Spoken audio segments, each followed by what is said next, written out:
Hello, this is Andrew Dugill with Hoffman Realty Tampa Property Management, and today what I want to talk about is maximizing real estate investment property cash flow in Florida.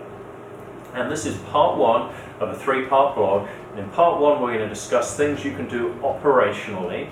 In part two we're going to talk about things you can do financially, and in part three I want to talk about improvements that you could make to your properties.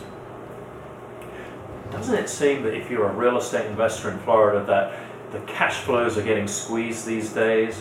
On the one side you've got taxes and insurance that are increasing, and then on the other side real incomes have not been increasing that much from your renters, so it's been hard to increase the rents enough to offset these increased expenses.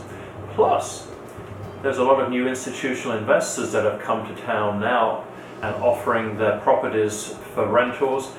The large apartment operators are building new apartment complexes throughout Florida and the Tampa Bay area. So there's now a lot of competition for that renter. And in some areas, rents are probably going to stagnate, and in other areas, they may even decrease due to the competition.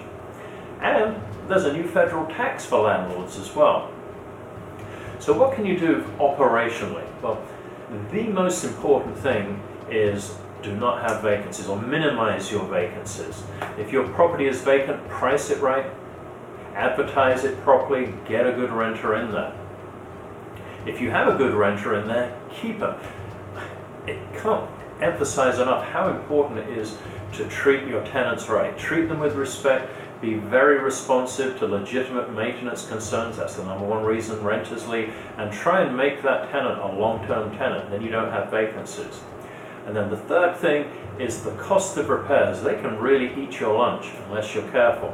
What we do at Hoffman Realty is we have a tiered approach for maintenance. So a tenant will report a maintenance issue, and the very first tier is that they talk to a property manager, and the property manager attempts to troubleshoot that property over the telephone. You know, it's the breaker trip. Do you have a clean filter in that air conditioning? If that doesn't resolve the problem, we try to go to the next level, which is rather than having a specialized vendor, is having a handyman. It's a lot cheaper to have a handyman replace a wax ring on a toilet, that might be $45, as opposed to having a plumber replace that wax ring, that might be $145. And then if we can't get to it with one of those two tiers, we then call in the specialized vendor. Now, all the vendors are required by our policies to report back to us the cause of any maintenance. So if the AC stops working because the filter was clogged, or the plumbing was blocked because someone had put wipes or feminine products down the sewer, we want to know that so we can bill it back to the tenant so it's not a landlord expense. So these are some ideas of some operational things you can do to try and maximize your cash flow. If you have questions about the blog today, I'd love to hear from you.